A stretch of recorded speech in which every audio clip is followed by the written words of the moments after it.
Well, it surprised me that I liked it.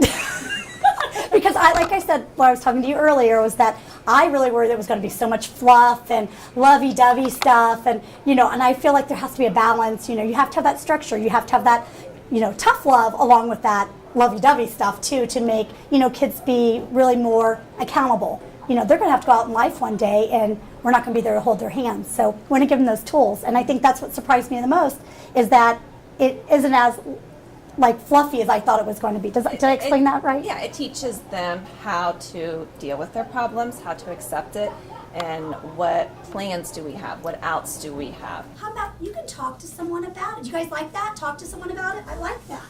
Talk to someone about it. So Katie said her mom. Can somebody else give me some examples of who else you would talk to? Who else would you talk to? Selma. You do look at the child more as the whole child. You always say you try to.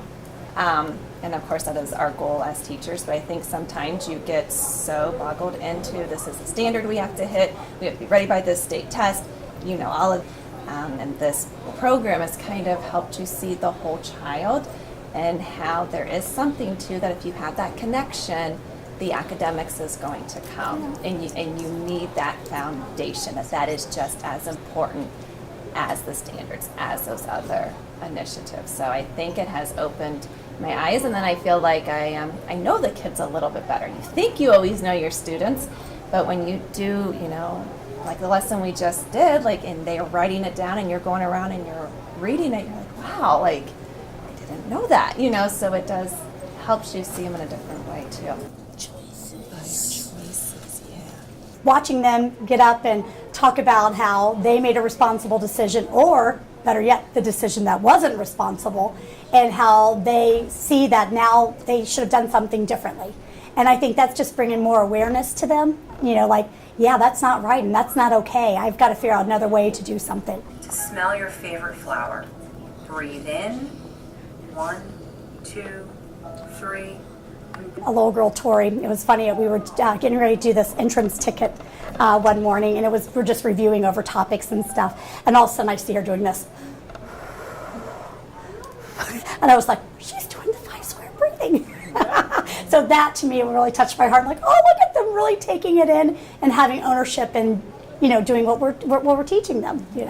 So what was the second thing you said? Because I think this goes to the second thing. So after you do these things, you take a break, you pray about it, you think about it, you're patient. What do you do next? What's the second thing you can do? And what did you say, Savannah?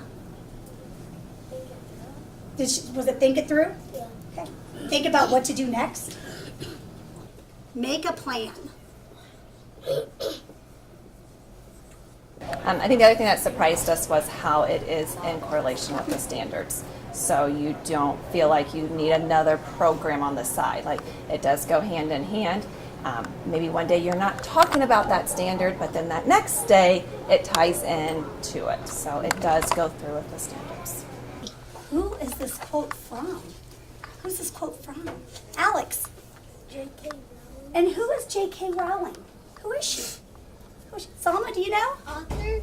She's an author. What books did she write? But the other thing I was going to say too, thinking about the curriculum, it says sometimes 50 minutes and I think that kind of scares us as teachers. I have to put 50 minutes a day for this, curriculum that we're using, and I think that's scary to teachers because I have so much to do. Well, and we kind of we go through things and we're like, hey, we can pick and choose the things we like, the things that we need time for.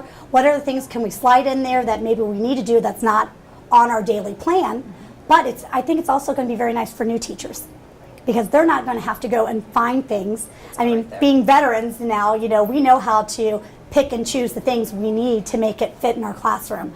And so I don't think we feel as bound to that day one. We do sometimes we put day 1 and day 2 together, or day 4. Like today, I think I did 3 days kind of together. But it worked out, and the kids still got the benefit of all the things that were in that lesson.